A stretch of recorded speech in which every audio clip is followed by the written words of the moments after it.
পূর্ণতা উচ্চতার সর্বোচ্চ সোপানে উপনীত। বালাগাল উলা বিকামালিহি, আধার রজনীর অমানিসা, যার রূপচ্ছটায় দূরীভূত তিরোহিত। কাশাফাদ্দুজা বিজামালিহি, যার চারিত্রিক সুষমা সৌন্দর্য পূর্ণতার উচ্চতার সফলতার সৌন্দর্যের সৌকর্যের হিমাদ্রি শিখরে বিরাজিত। হাসনাত জামিউ খেসালিহি, সালাম তার উপরে, তার পরিবার পরিজনের উপরে। সাল্লু আলাইহে ও আলিহি, সবাই একবার পড়ি। বালাগালু উলা কাশাফাদ্দুজা বিজামালিহি, হাসনাত জামিউ খেসালিহি। মোহতারাম সভাপতি সাহেব, গেরা কদর ওয়াজিবুল ইহতেরাম হাজারাত নায়েবে রাসূল উলামায়ে কেরাম, ফুজালাও মুরব্বিয়ানে এজাম, উপস্থিত সকল স্তরের বয়সের পর্যায়ের দ্বীনের আশিকিন, আল্লাহ এবং আল্লাহর রাসূলের মুহিব্বিন, কালজয়ী চিরন্তন পথের দিশা মহাগ্রন্থ কোরআনে হাকিমের সাথে মোতাল্লিকিন, আমার প্রাণপ্রিয় এলাকাবাসী ভাইয়েরা, মুহতারামা পর্দার আড়ালের মা ও বোনেরা, আসসালামু আলাইকুম ওয়া রাহমাতুল্লাহ। শুরুতে আমি মহান রব্বুল আলামিনের দরবারে আলিশানে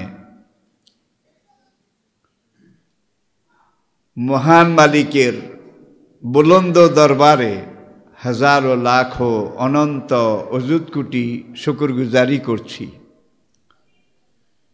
যিনি আজকে আমাদেরকে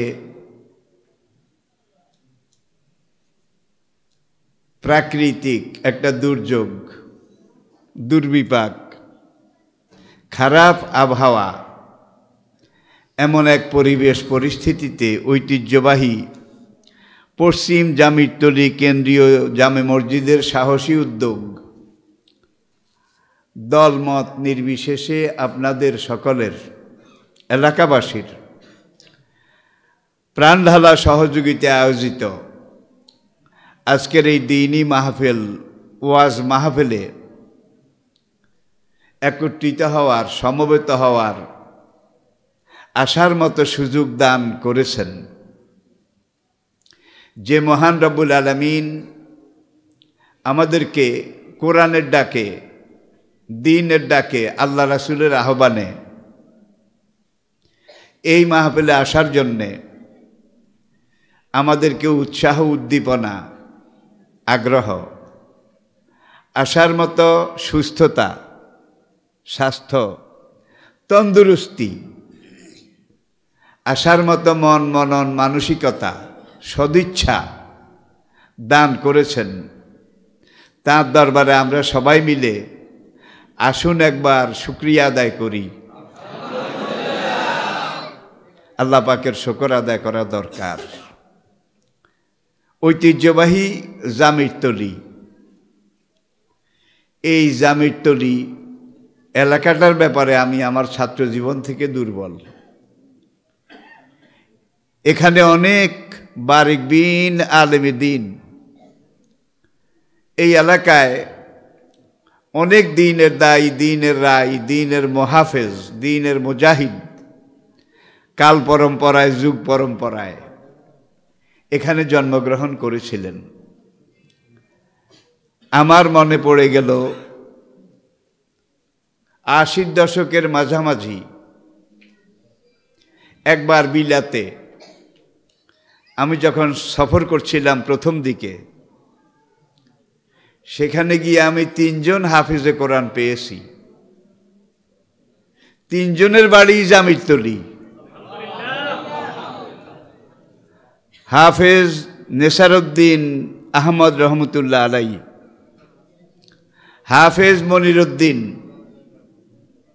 হাফেজাহুল্লাহ, হাফেজ খলিলুর রহমান। পরে জানলাম তারা তিনজন আপন ভাই। আপন ভাই তো একটা গ্রাম, একটা এলাকা থেকে, একটা পরিবার থেকে, বিলাতের মতো একটা জায়গায় তিনজন হাফেজে কোরআন সার্ভ করা, পেশ করা, উপস্থিত করা, উপহার দেওয়া, এটা বাংলাদেশের কয়টা গ্রামের পক্ষে সম্ভব হয়েছে? হয়েছে কিনা আমি জানি না। তবে এখান থেকে এই জিনিসটা, এই কথাটা মেনে নিতে হবে, এলাকাটা দ্বীনের পথে, দ্বীনের খাতে, দ্বীনের চিন্তা চেতনার পর্যায়ে, দ্বীনের আদর্শ ঐতিহ্য, এটাকে ধারণ, মনন, বাস্তবায়ন, এদিকেও আলহামদুলিল্লাহ জামিরতলি অগ্রগামী। কয়েক মাস আগে আমি এই পূর্ব দিকে একটা মাহফিলে এসেছিলাম, স্বল্প সময়ের, সীমিত পর্যায়ের। সেখানে যে সকল টকবগে যুবক তড়িঘড়ি করে হঠাৎ এই মাহফিলটার ইন্তজাম করেছিলেন, এই যুবকদের দ্বীনের জন্য, ইসলামের জন্যে এই ত্যাগ, এই কোরবানি, এই উৎসাহ উদ্দীপনা, এই মনন মানসিকতা, এগুলো দেখে আমার হযরত বেলালের কথা মনে পড়েছে। হযরত সুহাইব রুমি রাদিয়াল্লাহু তাআলা আনহুর কথা মনে পড়েছে। হযরত আনাস ইবনে মালিক রাদিয়াল্লাহু তাআলা আনহুর কথা মনে পড়েছে। স্মরণ করুন মক্কার সেই দুঃসময়, দুর্দিন, যেখানে শত শত বছর ধরে, শতাব্দীর পর শতাব্দী ধরে অন্যায়, অবিচার, চুরি ডাকাতি, হত্যা, লুণ্ঠন, খুন, রাহাজানি, মদ, জুয়া, লটারি, ভাগ্য পরীক্ষা, নারী নির্যাতন, ধর্ষণ, বিনা প্রয়োজনে, বিনা দরকারে এক এলাকার সাথে আরেক এলাকার, এক সম্প্রদায়ের সাথে আরেক সম্প্রদায়ের একটা যুদ্ধ যখন শুরু হতো, একটা যুদ্ধ 100 বছর পর্যন্ত চলতো, এটা কি কল্পনা করা যায়? কোনো বাবার ঘরে যদি কোনো মেয়ে সন্তান, কন্যা সন্তান জন্মগ্রহণ করত, সঙ্গে সঙ্গে এই কন্যা সন্তানকে জমিন খুঁড়ে জীবিত কবর দিয়ে ফেলত। আরো অনেক কিছু, যেখানে শুধু বাতিল ছিল, অন্যায় ছিল, অপরাধ ছিল, অবিচার ছিল, এমন কোনো অন্যায় অপরাধ ছিল না যেটা তখনকার জজিরাতুল আরবে চালু ছিল না। পুরা আরব উপদ্বীপ, এই এলাকাটা জুলুম, নির্যাতন, সুদ, ঘুষ, ব্যভিচার, হত্যা, লুণ্ঠন, ধর্ষণ, নীতি নৈতিকতা বিরোধী কাজকর্মে পরিপূর্ণ ছিল। দুনিয়ার মধ্যে যতগুলো জনপদে তখন মানুষ বাস করত, প্রাচ্য বলুন, পাশ্চাত্য বলুন, জজিরাতুল আরব, যেটাকে বলা হয় আইয়ামে জাহিলিয়ত, এটা আপনারা জানেন। জাহিলিয়ত মূর্খতার চূড়ান্ত পর্যায়ে। সেখানে আল্লাহ মুহাম্মদ রাসূল সাল্লাল্লাহু আলাইহি ওয়াসাল্লামকে নবী করে পাঠালেন। যেখানে আগুন বেশি জ্বলছে, সেখানেই আরেকটা কারণও ছিল, এই মক্কা। ইন্না আউয়ালা বাইতিন উদিআ লিন-নাস লাল্লাযী বিবাক্কাতা মুবারাকা হুদাল লিল আলামিন। এই মক্কা, এটাকে কোরআনে হাকিমে আল্লাহ পাক বলছেন উম্মুল কোরা, উম্মুল কোরা, কোরআনের ভাষায়। তাহলে দুনিয়ার সবগুলো গ্রামের এটা মা, এটা মুরব্বী, এটা সবচেয়ে বড়। তাহলে উম্মুল কোরা দুনিয়ার সবচেয়ে প্রাচীনতম আরব এলাকা, জাহেলিয়াতের এলাকা। সেখানে আল্লাহ আকায়েদো জাহাঁ তাজদারে মদিনা সৈয়দুল মুরসালিন রহমতুল্লিল আলামিন খাতামুন নবিয়িন ইমামুল মুত্তাকিন ও ইমামুল মুরসালিন রাসূল রাব্বিল আকায়ে নামদার শাফিয়ে মাহশার সাকিয়ে কাউসার ইহ এবং পরকালের কর্ণধার মদিনার তাজদার নবী মুহাম্মদ রাসূল সাল্লাল্লাহু আলাইহি ওয়াসাল্লামকে রাসূল হিসাবে নির্বাচিত করলেন, দায়িত্ব দিলেন। এর আরেকটাও দিক ছিল, মক্কাটা শুধু উম্মুল কোরা নয়, nerve centre of the world, বর্তমান বিশ্বের নাভি যেই জায়গাটা, সেটি হলো কাবা ঘর। আর এই নাভি থেকে আপনি উপরের দিকে মাপলে যা পাবেন, নিচের দিকে মাপলে দূর পাবেন। এটা আপনার বডির মধ্যবর্তী স্থান। বিদেশ থেকে, আমেরিকা থেকে, অস্ট্রেলিয়া থেকে, বাংলাদেশের কোনো প্রতিনিধি, কোনো গভর্নমেন্ট, কোনো দেশে যদি কোনো টেলিগ্রাম, টেলেক্স, ফ্যাক্স, কোনো বার্তা, কোনো নির্দেশ পাঠানো হয়, তাইলে বাংলাদেশের প্রত্যেকটা ঘরে ঘরে পাঠানো হয় নাকি?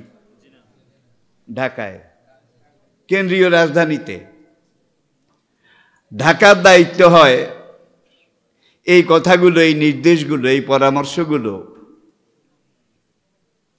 এগুলো যদি শুধু গভর্নমেন্টের স্টেট সিক্রেসি, রাষ্ট্রীয় গোপনীয়তা, সরকারের জন্যে G to G, government to public, এটা দেওয়া হয়। তাহলে দুই রকম আছে, একটা সরকারে আর একটা সরকার থেকে সরকারে, জনগণের জন্য। তখন সরকারের দায়িত্ব হয় এই বার্তা, এই মেসেজ, এগুলোকে সার্কুলার আকারে, চিঠির আকারে জনগণের মধ্যে পৌঁছায় দেওয়া, বিলি করা, জনগণকে অবগত করা। যেহেতু মক্কা উম্মুল কোরা সারা বিশ্বের রাজধানী নাকি, মুসলিম বিশ্বের কেন্দ্রবিন্দু, যার জন্যে আখিরি নবী, শেষ নবী, তাকে আল্লাহ রাব্বুল আলামিন নবুয়ত দিয়ে এমন এক জায়গায় পাঠিয়েছেন যেটা সারা বিশ্বের মাঝখান, central place of the world. আমাদের নবীজির আগে আদম থেকে ঈসা আলাইহিস সালাম পর্যন্ত লক্ষ লক্ষ আম্বিয়া কেরাম এসেছেন। তাদের মধ্যে 25 জনের নাম মহান রব্বুল আলামিন মহাগ্রন্থ কোরআনে উল্লেখ করেছেন। কিন্তু আম্বিয়া কেরামের সংখ্যা কত? কেউ বলেছেন 1,24,000, কেউ বলেছেন 2,24,000,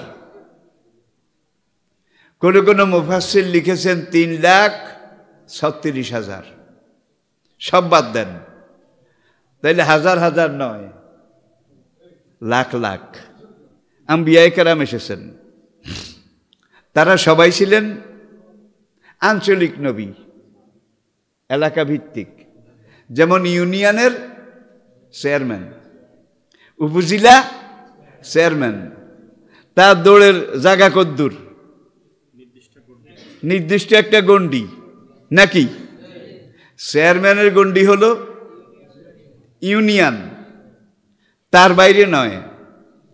নবীজির আগে এই যে লক্ষ লক্ষ আম্বিয়া কেরাম এসেছিলেন, তারা এক একজন মনে করুন এক একটা উপজেলা, এক একটা ইউনিয়ন, এক একটা কওম, এক একটা জাতি, এক একটা গোত্র, এক একটা সম্প্রদায়ের কাছে নবী হয়ে এসেছিলেন।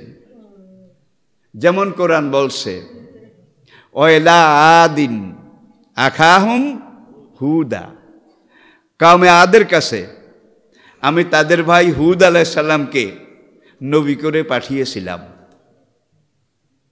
ওয়াইলা সামুদা আখাহুম সলেহা, কওমে সামুদের কাছে আমি তাদের ভাই সালেহ আলাইহিস সালামকে নবী করে পাঠিয়েছিলাম। ইন্না আরসালনা নূহান ইলা কওমিহি, আমি পাঠিয়েছিলাম নূহ আলাইহিস সালামকে তার এলাকাবাসী, তাদের জন্যে, তাদের নেতা, তাদের উস্তাদ, তাদের শিক্ষক, তাদের পরিদর্শক, অবজারভার, পর্যবেক্ষক নূহকে আমি পাঠিয়েছিলাম তার কওমের কাছে। কওমে আদের কাছে হুদ নবীকে আমি পাঠিয়েছিলাম। মাদায়েন এলাকা, ওয়াইলা মাদিয়ানা আখাহুম শুআয়বা, উত্তর আরবের মাদায়েন, সৌদি আরব এবং জর্ডানের বর্ডার, এখানে আমি শুআয়ব আলাইহিস সালামকে নবী করে পাঠিয়েছিলাম। মূল রাজধানীতে কিন্তু নবীজির আগে যে লাখ লাখ এসেছিলেন একজনও পাঠাননি।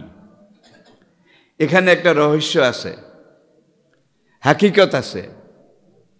দুনিয়ার মূল কেন্দ্র বিন্দু, এটাকে আল্লাহ জমা রেখেছেন, রেখে দিয়েছেন, সংরক্ষণ করেছেন। কার জন্যে? পুরা দুনিয়ার নবী যিনি হবেন, সাইয়্যিদুল আম্বিয়া যিনি হবেন, সাইয়্যিদুল মুরসালিন যিনি হবেন, তার জন্য এটা রেখে দিয়েছেন। আচ্ছা, আসুন।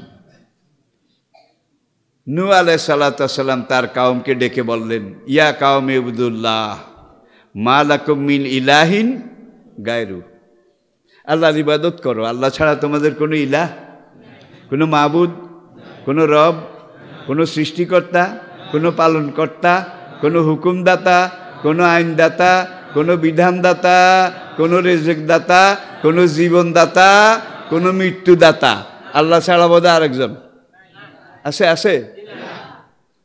দুনিয়াতে এমনও মতবাদ, মতাদর্শ আছে, ধর্মাদর্শ আছে যেখানে তিনজনকে মানা হয়।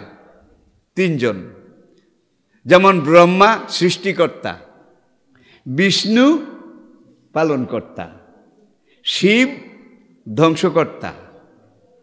আবার কোনোখানে আছে তিনজন, তারা এমনভাবে বানিয়ে নিয়েছে, গড দি ফাদার, আল্লাহ হইল সবচেয়ে বড় খোদা, তিনি বাবা। গড দি মাদার, আর বাবার বউ বিবি মরিয়ম, পড়েন নাউজুবিল্লাহ, তিনি হচ্ছেন গড দি মাদার। আর এই গড দি ফাদার আর গড দি মাদার, এই দুইজনের মিলনে যেই সন্তান জন্মগ্রহণ করেছিল, এই সন্তান গড দা হোলি ঘোস্ট। এই মতাদর্শে তিন খোদা মানা হয়। কয় খোদা? তিন খোদা। অকালাতিল ইয়াহুদ উযাইর ইবনুল্লাহ, ইহুদিরা বলে আল্লাহ নিজে এক খোদা, আর আল্লাহর ছেলে উযাইর নবী আরেক খোদা। তাহলে কেউ বলে যত নর তত নারায়ণ, যত কল্লা তত আল্লাহ, যত জীব তত শিব। আছে না নাই? তাহলে পুকুরের শোল মাছ, বোয়াল মাছ, এটাও শিব। যত জীব, যার ভিতরে প্রাণ আছে সেই শিব। তাইলে পুকুরের বোয়াল মাছ, শোল মাছ এগুলোও শিব। পুঁটি মাছ, কাঁচকি মাছ এগুলোও শিব। কিন্তু আমরা দেখি বড় শিবের ছোট শিবগুলারে ধরে আর খায়, ধরে আর খায়, ধরে আর গিলে। এক শিবের হাতে আরেক শিব। এইভাবে নির্মূল, নিশ্চিহ্ন হওয়া। আপনার সামনের ডোবাতে যেই মোটা জাইল্লা ধোড়া মাছরাঙ্গা সাপ শিব, এই সাপটাও শিব, আর সাপে খপ করে থাবা দিয়ে যেই ব্যাঙটাকে ধরে গিলে ব্যাঙটাও শিব। ঠিক কিনা বলেন? তাইলে এক শিব দুর্বল, আরেক শিব সবল শক্তিশালী। এটা তো হতে পারে না। একবার আমাকে বার্মিংহাম আল্লাহ দাতা হলে আমি যখন তাওহীদের উপরে বক্তব্য রেখেছিলাম, একজন খ্রিস্টান সাংবাদিক আমাকে প্রশ্ন করে বসলো বক্তব্যের পরে। সেই সব দেশে কিন্তু বক্তব্যের পরে প্রশ্নোত্তর হয়, বক্তব্যটা ক্লিয়ার হওয়ার জন্যে। আমাকে লিখিতভাবে প্রশ্ন করলেন যে গড কয়জন, সৃষ্টিকর্তা কয়জন? কারণ তারা 3 জন মানে, ভদ্রলোক খ্রিস্টান। তাই আমি বললাম, মাই ডিয়ার জেন্টেলম্যান, কয়জন হইলে ভালো হয়? ভদ্রলোক হেসে জবাব দিলেন, কয়জন হইলে ভালো হয় এটা তো আমি জানি না, জানার জন্য আপনাকে প্রশ্ন করেছি। আমি বললাম, কুল হু আল্লাহু আহাদ আল্লাহুস সামাদ হু আল্লাহুল্লাযী লা ইলাহা ইল্লাহু, there is no God but Allah. আল্লাহ ছাড়া আর কোনো গড, কোনো সৃষ্টিকর্তা, পালনকর্তা, হুকুমদাতা, আইনদাতা, বিধানদাতা কেউ নাই, তিনি একজন। কুল হু আল্লাহু আহাদ, চিন্ময়, অব্যয়, অরূপ, অতুল, কালজয়ী, চিরন্তন, নিরঙ্কুশ ক্ষমতার একমাত্র মালিক যিনি, তিনি কে? আমাদের সৃষ্টিকর্তা। তিনি আমাদেরকে বানিয়েছেন। খালাকাল ইনসান মিন সালসালিন কাল ফাখার, শুকনা ঠন ঠন করে টোকা দিলে বাজে এমন শুকনো মাটি দিয়ে। আরেক আয়াতে বলেছেন মিন তিনিল লাজেব, তিনিল লাজেব, আমি মানুষকে বানিয়েছি কাদা মাটি দিয়ে। যেমন পিঠার কাই, এটাকে এইভাবে 4 কোণা কেউ বানান যায়, 2 কোণা আলাও বানান যায় নাকি যায় না? কাদা মাটি দিয়ে। আরেক জায়গায় তোরাব, কাদাও নয় ঠনঠনেও নয়, মাটি দিয়ে আমি মানুষ বানিয়েছি। মাটি দিয়ে বানানো প্রথম মানুষ আদম আলাইহিস সালামকে আল্লাহ যখন সৃষ্টি করলেন, কি দিয়ে? সবাই বলছেন না, মাটি দিয়ে। তখন আল্লাহ ফেরেশতাদেরকে ডেকে বললেন, ইন্নী জাইলুন ফিল আরদে খলিফা। এখন আদমের ভিতরে রু দেওয়া হয় নাই, শুধু স্ট্রাকচার, মাটিগুলো একত্র করেছেন। কালু, ফেরেশতারা সবাই মিলে সমস্বরে জবাব দিল, কালু, সব ফেরেশতা জবাব দিল, আতাজালু ফিহা, রব্বুল আলামিন গন্ডগোলে কি গিয়ে কোনো লাভ নাই, দরকারও নাই। মানুষ দুনিয়াতে খুন খারাপি করবে, যুদ্ধ বিগ্রহ করবে, আকাম কুকাম করবে। মানুষের আগে জিনেরা যেমন করেছিল, এবং দুনিয়ার জমিন থেকে আল্লাহ জিন জাতিকে এক্সপেল্ড করেছেন, বহিষ্কার করেছেন। জিন জাতি কিন্তু এখনো আছে, কিন্তু দুনিয়ার জমিনে আপনাদের মতো দৃশ্যভাবে নাই।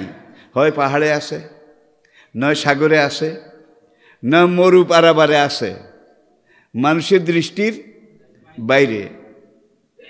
এখন আল্লাহ রাব্বুল আলামিন, ফেরেশতা কিন্তু নূরের তৈরি, কি নূরের তৈরি। ফেরেশতাদেরকে জিজ্ঞাসা করলেন, ইন্নী জাইলুন ফিল আরদে খলিফা, আমি দুনিয়াতে খলিফা, প্রতিনিধি, আমার ভাইসরয়। আমার ইচ্ছা যারা আমার জমিনে কার্যকর করবে, আমার ইচ্ছার প্রতিফলন ঘটাবে। আমি আল্লাহর সার্বভৌমত্ব এটা চাষাবাদ করবে। কালু আতাজালু ফিহা, ফেরেশতারা জবাব দিল, রব্বুল আলামিন ঝামেলা গিয়ে কোনো দরকার নাই।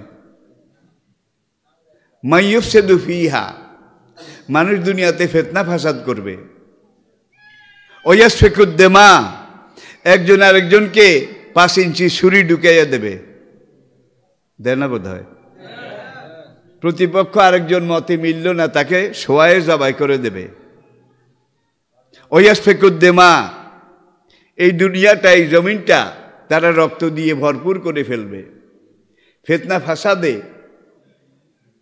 এই জমিনটাকে বাস অযোগ্য একটা অবস্থায় নিয়ে যাবে। ফেরেশতাদের জবাব শুনে আল্লাহ বললেন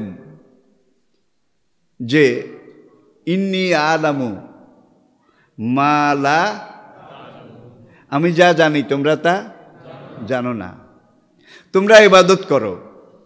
ফেরেশতারা কিন্তু শুধু ইবাদত করে,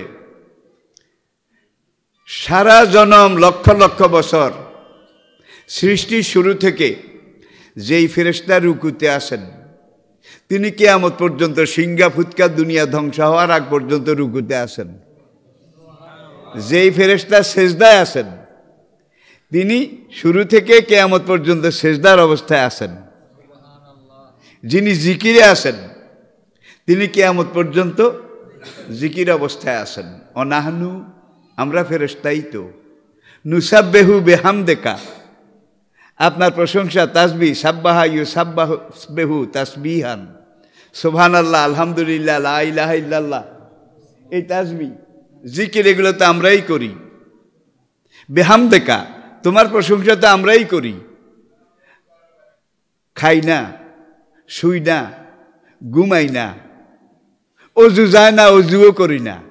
কি ফেরেশতাদের বোধহয় অজু যায় নাকি? একটা life temper as it is. সারা জন্ম এইভাবে তোমার জিকির, তোমার হাম, তোমার প্রশংসা, সুবহানাল্লাহ, আলহামদুলিল্লাহ, লা ইলাহা ইল্লাল্লাহ, এগুলোই তো করে যাচ্ছি, রুকু সেজদা করে যাচ্ছি। রুকু সেজদা যদি তোমার না সারে, আরও রুকু সেজদা দরকার, তাহলে তুমি আমাদেরকে বলো, আমরা স্পিড বাড়ায় দেব, আরও ইবাদত জিকির আজকার বাড়ায় দেব। তারপরেও ঝামেলায় গিয়ে লাভ নাই, মানুষ গন্ডগোল করবে। আল্লাহ বললেন তোমরা ইবাদত করো, রিয়াজত করো, বন্দিগি করো, জিকির আজকার করো। খেলাফত করার যোগ্যতা তোমাদের নাই। খেলাফত করার যোগ্যতা আমি আল্লাহ তোমাদেরকে দেইনি। আর মানুষকে আমি ইন্না হাদাইনাহু সাবিলা ইম্মা শাকিরাও ওয়া ইম্মা কাফুরা, একমাত্র মানুষ, তাদেরকে আমি পথ দেখিয়ে দিয়েছি। কোন পথ? সিরাতাল মুস্তাকিম, এটা আমি দেখাই দিয়েছি। আবার মানুষকে শিখিয়েছেন তোমরা হেদায়েতের পথে সিরাতুল মুস্তাকিমে থাকো। জান্নাতে যাওয়ার এই জীবনের হাইওয়ে, যেই পথ দিয়ে আনামাল্লাহু আলাইহিম মিনান নাবিয়িনা ওয়াস সিদ্দিকিনা ওয়াস শুহাদায়ে, আমি প্রত্যেকটা কথার সাথে কিন্তু কোরআনে আয়াত বলতেছি, আপনাদেরকে বুঝতে হবে এই কথার সাথে এই আয়াতটা রিলেটেড, সম্পৃক্ত। সবগুলা তর্জমা করলে সময় পোষাবে না, যার জন্য একটা ভাব, কোরআনের একটা বিশালতা আপনাদের সামনে আমি উপস্থাপন করার চেষ্টা করছি মাত্র। এখন আল্লাহ বলেন তোমরা সৃষ্টি থেকে কিয়ামত পর্যন্ত কেউ রুকু, কেউ সেজদা, কেউ জিকির, কেউ হামদ, কেউ তাসবিহ, কেউ তাহলিল, এগুলোর মধ্যে করতেছ, কিন্তু তোমাদের নসিবে পাশ নাই, ডিভিশনও নাই। পাশ তো নাই, ডিভিশনও নাই। কেন নাই?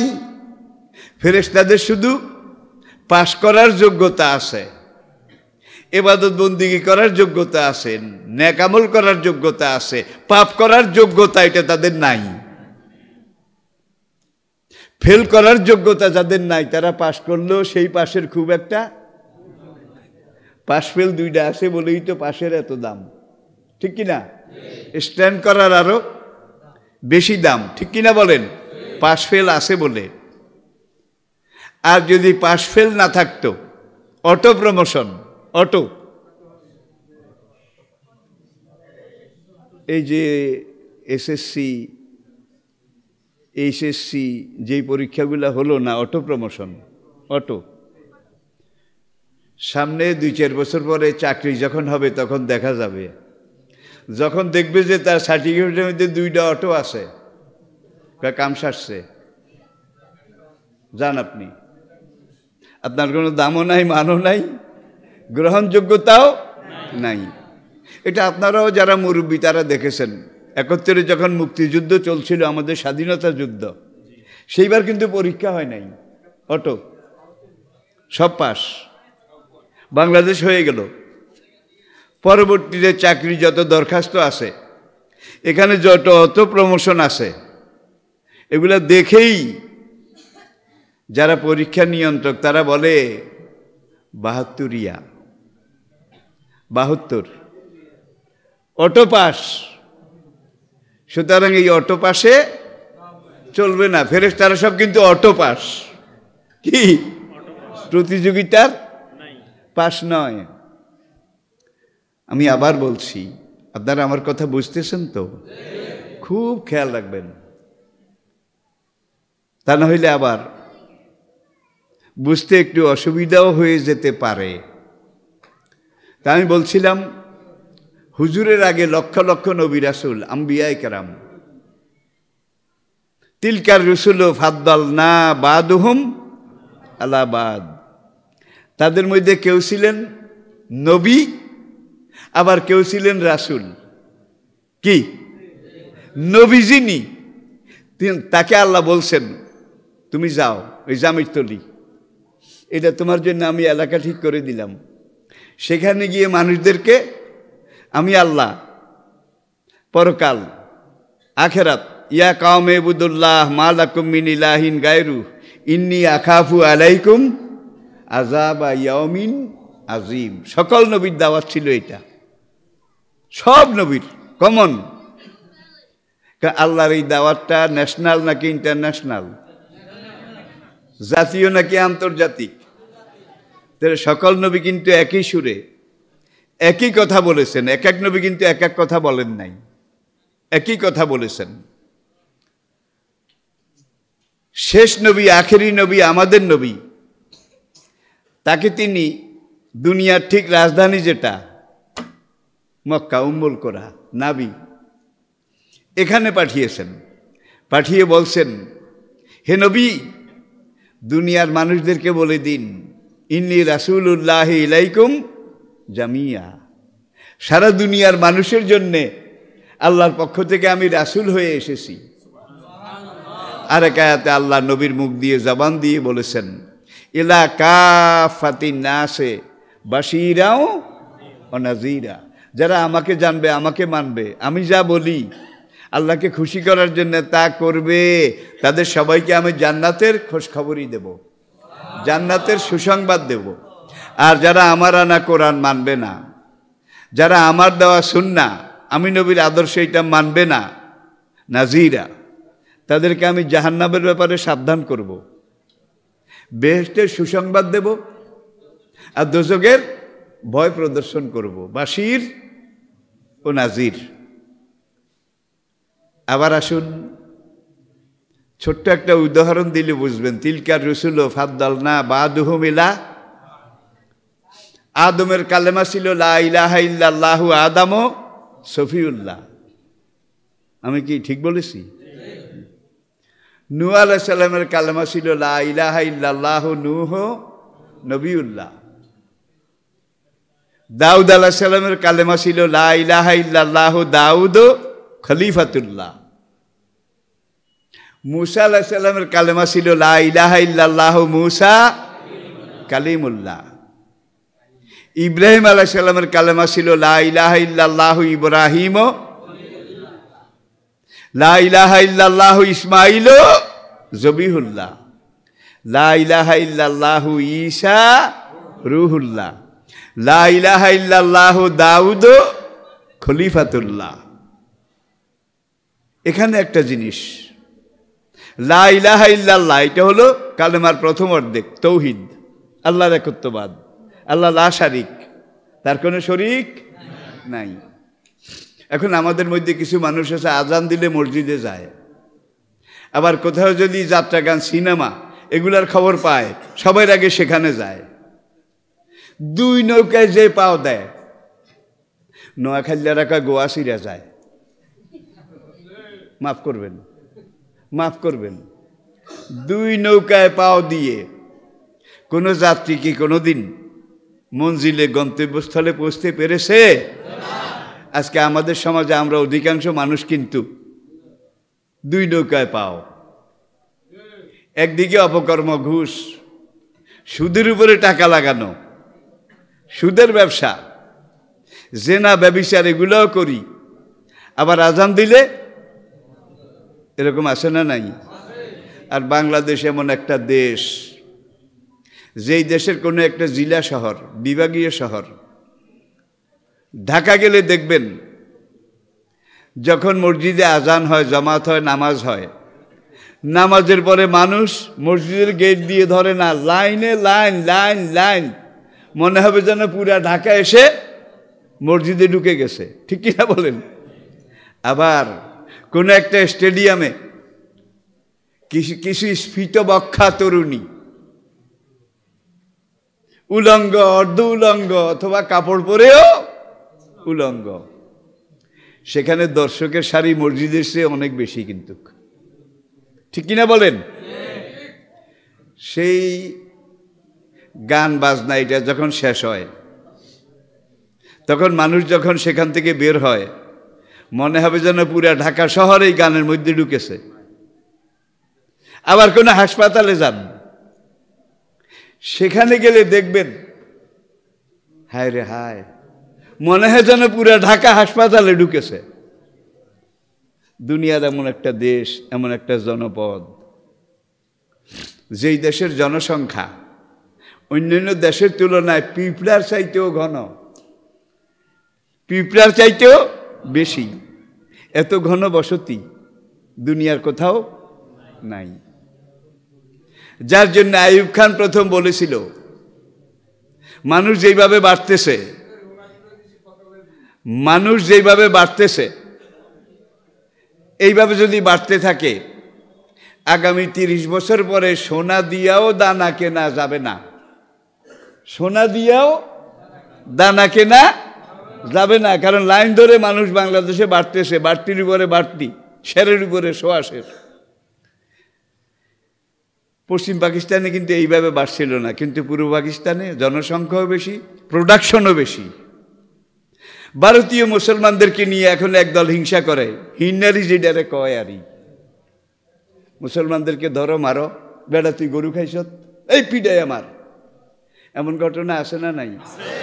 মসজিদ ভাঙ্গা হচ্ছে, যেখানে কবরস্থানগুলো বোলডোজার দিয়ে নিশ্চিহ্ন করে ফেলা হচ্ছে, যেখানে জোর করে ধরে তোর কলেমা থো, তুই ক জয় শ্রীরাম, জয় শ্রীরাম, আছে না নাই? সেখানকার বুদ্ধিজীবীরা বলেছে, ভারতে যারা অমুসলিম তাদের প্রোডাকশন কম, প্রোডাকশন কম, আর ভারতে যারা মুসলমান তাদের প্রোডাকশন অনেক বেশি। প্রোডাকশন বুঝছেন তো? ও মুসলমানের করে গয় আরুগা আদামরা, আরুগা আতু, আর মুসলমান বাবার ঘরে 4-5টা শেয়ানা। যেইভাবে তাদের জন্মহার বাড়তেছে, এইভাবে যদি মুসলমান থাকে আর জন্মহার বাড়ে, তাহলে আগামী 2 যুগ পরে পুরা বিশাল ভারতবর্ষ মুসলমান সংখ্যাগুরু হয়ে যাবে, সংখ্যায় বেশি হয়ে যাবে, এটাকে ঠেকানো যাবে না। চীনও ঠিক তাই করতেছে। Uyghur, Kashgar, Xinjiang, Kashgar, Khotan, Khotan, Dhaka Aliya Madrasa আমাদের ছাত্র জীবনে যিনি শাইখুল আদব, শাইখুল হাদিস ছিলেন, হযরত মাওলানা আব্দুর রহমান কাশগরি, নামটা আপনারা আলেমরা জানেন। সরসিনা দারুস সুন্নাহ আলিয়া মাদ্রাসা, সেখানকার শাইখুল হাদিস, হাদিসের সবচেয়ে বড় ওস্তাদ ছিলেন নিয়াজ মখদুম খোত্তানি। খোত্তানি, তার বাড়ি চীনের খোত্তান এলাকায়, আর কাশগরির বাড়ি চীনের কাশগর এলাকায়। এখন চীনের সাধারণ যারা বৌদ্ধ খ্রিস্টান, তাদের প্রোডাকশন কম, কিন্তু কাশগড়, উইগর, খোত্তান এইসব জায়গায় যেখানে মুসলমান সংখ্যাগুরু, এখানে প্রোডাকশন বেশি। এইভাবে যদি মুসলমান বাড়ে তাহলে আগামী 50 বছর পরে চীন আর বৌদ্ধদের দেশ থাকবে না, কি হবে? মুসলমান হয়ে যাবে। 1980 আমেরিকা, ব্রিটেন, ফ্রান্স, জার্মানি, পশ্চিমী দুনিয়ার এই দেশগুলো, ইউরোপিয়ান এলাকার এই দেশগুলো, আমেরিকাতে মসজিদ ছিল মাত্র 6 খান, 1980-র কথা বলছি। আর এখন সেখানে মসজিদের সংখ্যা 6,500। কি হারে বাড়ে একটু চিন্তা করেন। ব্রিটেনে 1980-তে মসজিদের সংখ্যা ছিল মাত্র 4টা, আর সেখানে এখন মসজিদের সংখ্যা প্রায় 7,000। রাশিয়ার প্রেসিডেন্ট ভ্লাদিমির পুতিন, আর এই পুতিন দেখেছে রাশিয়াতে কিভাবে 70 বছর পর্যন্ত মুসলমান খতম করা হয়েছে। সে দেখেছে, কিন্তু বয়স হয়তো কম ছিল আর কি, দেখেছে। তো নির্বাচনের নামে নাটক যেইটাই হয়েছে, নাটক। আজকাল দুনিয়াতে নির্বাচনের নামে যেই দেশে যা হয় সবগুলা কিন্তু নাটক। কি সবগুলা? আমেরিকার মতো গণতান্ত্রিক দেশেও আজকে নির্বাচন নাটক। দেশে ফেয়ার ইলেকশন এটা নাই। ভ্লাদিমির পুতিন একটা কমিউনিস্ট দেশ,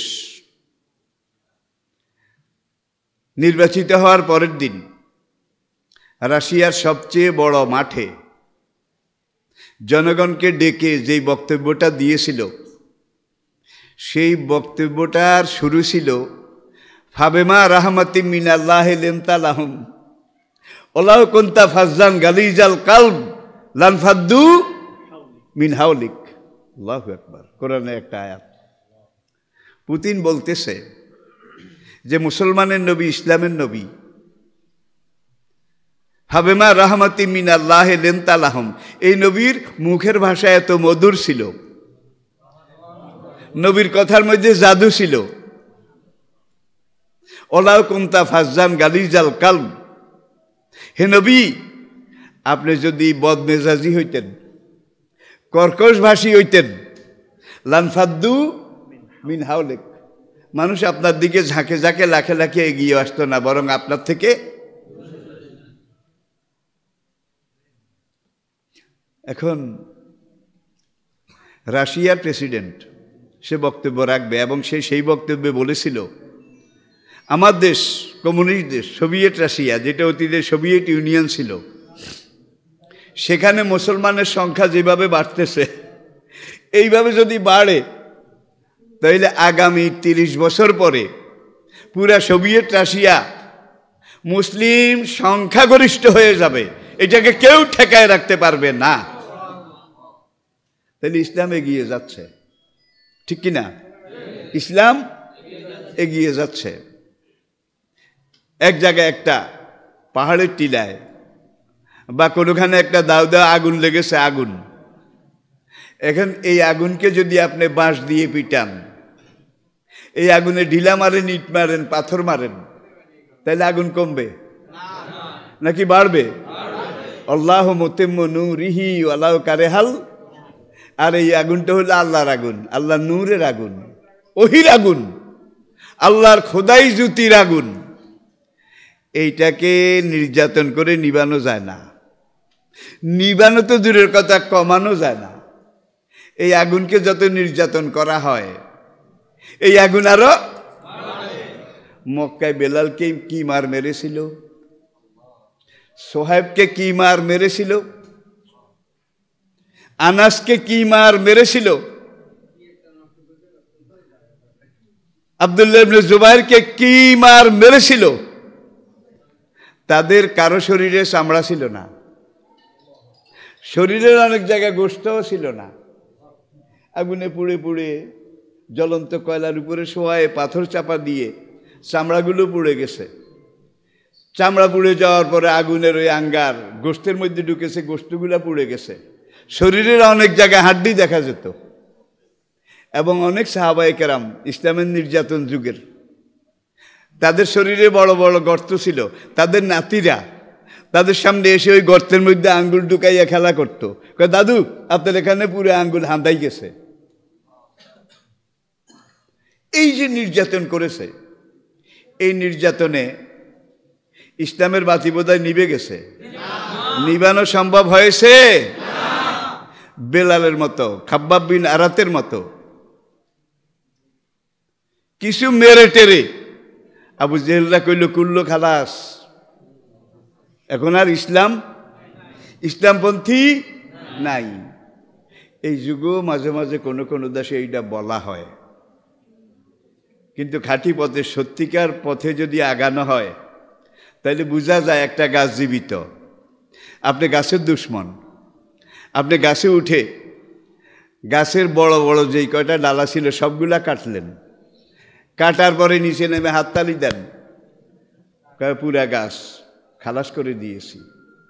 গাছের মালিক বলে ওয়েট ওয়েট ওয়েট, 4 মাস অপেক্ষা কর, যতগুলো ডাল কেটেছিস প্রত্যেকটা ডালের গোড়া দিয়ে নতুন 10টা ডাল বের করার দায়িত্ব আমি আল্লাহ আমার হাতে নিয়েছি।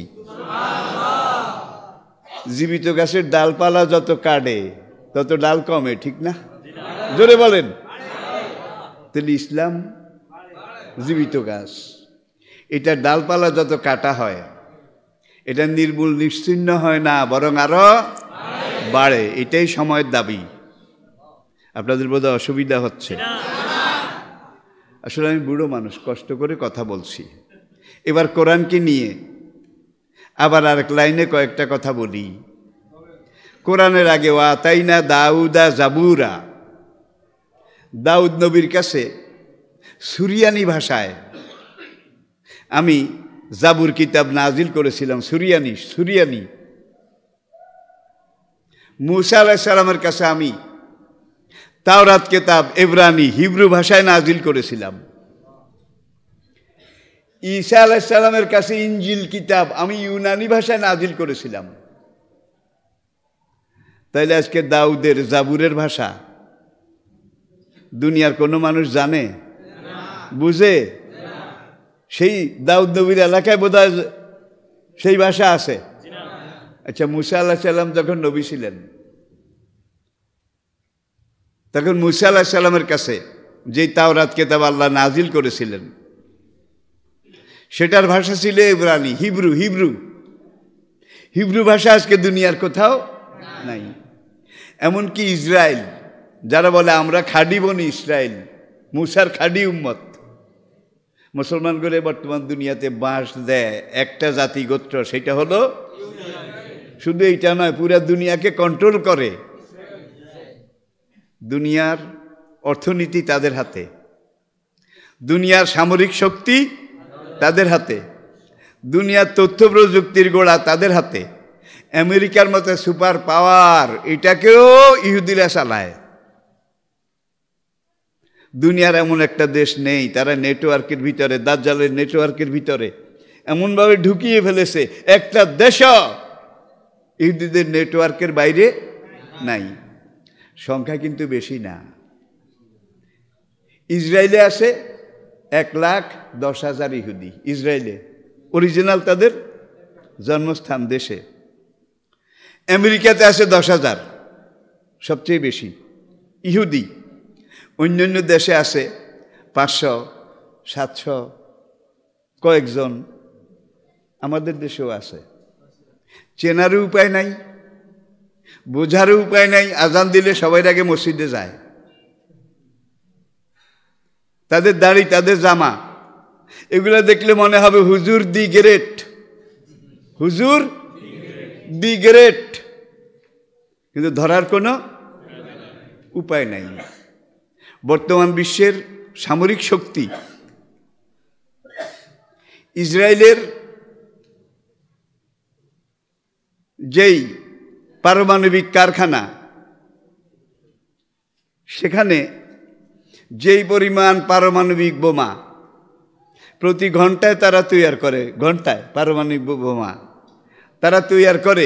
দুনিয়ার আমেরিকা, ব্রিটেন, ফ্রান্স, জার্মানি সব দেশ মিলে তার 100 ভাগের 1 ভাগও তৈরি করতে পারে না।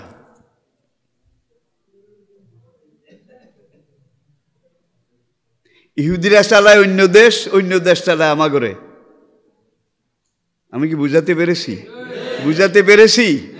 তাহলে বোঝা গেল তাদের নেটওয়ার্ক পুরা দুনিয়ার মাথার উপরে এইভাবে তারা ধরে রেখেছে। আর দাজ্জাল আসলে তারা সবগুলাকে গর্দানে ধরে দাজ্জালের সামনে হাজির করবে, এটাই তাদের পরিকল্পনা। বুখারীর ঈসা আলাইহিস সালামের আগমন, দাজ্জালের হত্যা, আপনারা গুগল সার্চ করে একটু দেখে নেবেন। গুগল এই যুগে সব কিন্তু আসে আপনাদের সামনে। পোলাপানে মোবাইল সার্চ করে লারে লাপ্পা হারে টাপ্পা কারমান জিরে বাজে রিনি যিনি যিনি মনে হয় যেন তারে চিনি ওগো চিনি। চিনস তুই গোড়ার ডিম? তোর জন্য যেটা দরকার সেটা চেনার চেষ্টা কর। যুবক তরুণ ভাই, আমার কলিজার টুকরা, আমি তোমাদেরকে নিয়ে কথা বেশি বলি, সবচেয়ে বেশি। তোমরাই তো এই যুগের বেলাল, তোমরাই তো এই যুগের খাব্বাব, তোমরাই তো এই যুগের আনাস। এত জঞ্জাল, এত পাপের বন্যা, এটার মধ্যেও আলহামদুলিল্লাহ বাংলাদেশের অবস্থা অনেক ভালো। গতকালকে আমি একটা মাহফিলে ছিলাম কবিরহাট। ভাই, মাহফিলে কত মানুষ হয়েছে আমি কইতে পারি না। প্যান্ডেলের পিছন থেকে স্টেজ দেখা যায় না। কবিরহাট, সেখানে দেখলাম, আমি গিয়ে ঢুকছি, যেখানে কিছুক্ষণ থাকবো, মাহফিলে যাব, মাহফিল থেকে বের হব। ভাই, যুবকদের চাপে আমার সাকরাতুল মউত শুরু হইয়া গেছে। আমাকে হুজুর আইসে, আমাকে হুজুর আইসে, এই করতে করতে আলহামদুলিল্লাহ আমি বুড়ো মানুষ, ভিসার মেয়াদ শেষ। এখন যেটা আছে এইটা এক্সটেনশন। আমার ওস্তাদেরা একজনও নাই।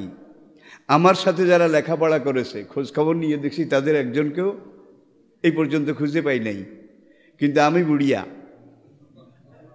রফিকুল্লাহ আফসারি কয় আমাদের জাতীয় বুড়িয়া। তার কথা তো একটু বাংলাদেশের জাতীয় বুড়িয়া। আর আফসারি কন, আজহারি কন, এখন মাঠে ময়দানে যারা পরবর্তী প্রজন্ম, আলহামদুলিল্লাহ সবাই আমাকে আব্বা ডাকে। সামনে গেলে আমার কদম বুসি করে যে আপনি আমাদের আব্বা, রুহানি পিতা। আমিও তাদেরকে আমার রুহানি সন্তান হিসাবে টেনে বুকে জড়িয়ে নেই। আর আমি এমন এক তলবে এলাম ভাই, আমার মধ্যে হিন্নারি নাই। হিন্নারি বুঝেন? মৌলবীর মধ্যে কিন্তু হিন্নারি বেশি। আমিও তো মৌলবী, হিন্নারি বেশি। কিন্তু কৃপণতা, হিংসা, প্রতিহিংসা, এই দুইটা কাজ ইসলামের জঘন্য পাপ, নিষেধ। ঠিক কিনা বলেন? তো সেখানে যুবকদের যে অবস্থা, টেকনাফ থেকে তেঁতুলিয়া পর্যন্ত যেখানে যাই,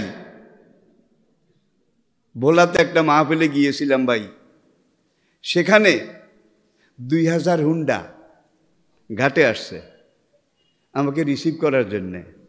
আমরা ভোলাতে হুন্ডা আর আসিল না। কি করলেন? হুজুর বহুত থামাইছি, এদেরকেও থামাইছি, কোনান দিয়ে আই হচ্ছে। আলহামদুলিল্লাহ যুবকদের মধ্যে একটা জাগরণ কিন্তু শুরু হয়ে গেছে। আর যেই জনপদের যুবকেরা একবার জাগে কোরআনের জন্য, ইসলামের জন্য, দ্বীনের জন্য, সেখানে সকল যুগে ইসলাম কায়েম হয়েছে। সেই জাগরণ বাংলাদেশেও আছে। আর বেলালের মতো, হামজার মতো, আবু ওবায়দার মতো, মুসান্নার মতো এই যে যুবক যারা জাগ্রত হয়েছে, এরা সব শের খোদা, আল্লাহর সিংহ, এরা সব আসাদুল্লাহ।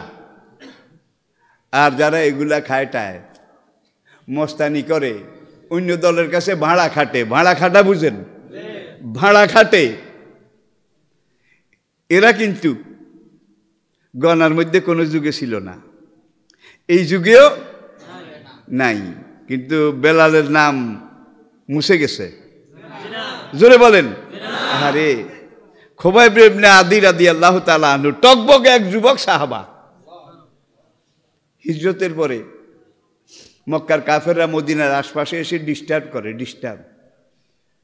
খেজুর গাছে উঠে রাত্রে কাঁচা খেজুরগুলা সব কেটে নিচে ফেলে, খেজুরের ছড়া বাইরে সব কেটে ফেলে দিয়ে যায়।